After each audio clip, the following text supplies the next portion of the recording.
ఈ weekend plans ఏం లేవు. ఎలాగో ఇంటి దగ్గరే ఉంటాం కదా! అని చెప్పి house keeping plus mopping plan చేసుకున్నాను. So, hall, kitchen, bedroom and washroom నీట్‌గా హౌస్ కీపింగ్ చేసుకొని క్లీన్ చేసుకున్నాను. అంటే డైలీ చేసుకుంటూ ఉంటాం. అంటే బెడ్ షీట్స్ సర్దుకోవడం, లేదా బట్టలు సర్దుకోవడం ఇటువంటి డైలీ చేసుకునేయి. బట్ ఈ మాపింగ్ ఏంటంటే డైలీ పెట్టుకోవడం అవ్వదు.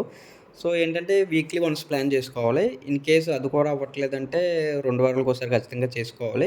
ఏంటంటే ఇలా క్లీన్ చేసి పెట్టుకోవడం వల్ల మన ఎన్విరాన్మెంట్ హైజీనిక్‌గా ఉంటది. మైండ్ కూడా ఫ్రెష్‌గా ఉంటదనమాట.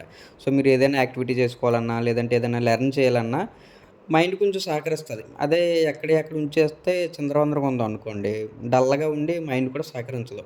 అలాగే అబ్బాయిలేంటంటే ఖచ్చితంగా ప్రతి యాక్టివిటీ చేసుకోవాలండి. బట్టలు ఉతుక్కోవడం, కుండలు తోముకోవడం, ఈ వంటొండుకోవడం, ఈ క్లీనింగ్ యాక్టివిటీస్ ఇవన్నీ నేర్చుకోవాలి. దానివల్ల ఏంటంటే ఇండిపెండెంట్‌గా ఉంటారు. అండ్ రేపన్న రోజు మీ మదర్‌కి గాని, లేదా మీ వైఫ్‌కి గాని వాళ్ళేదైనా పని చేస్తున్నప్పుడు మీరు హెల్ప్ చేస్తే వాళ్ళు కూడా హ్యాపీగా ఫీల్ అవుతారనమాట.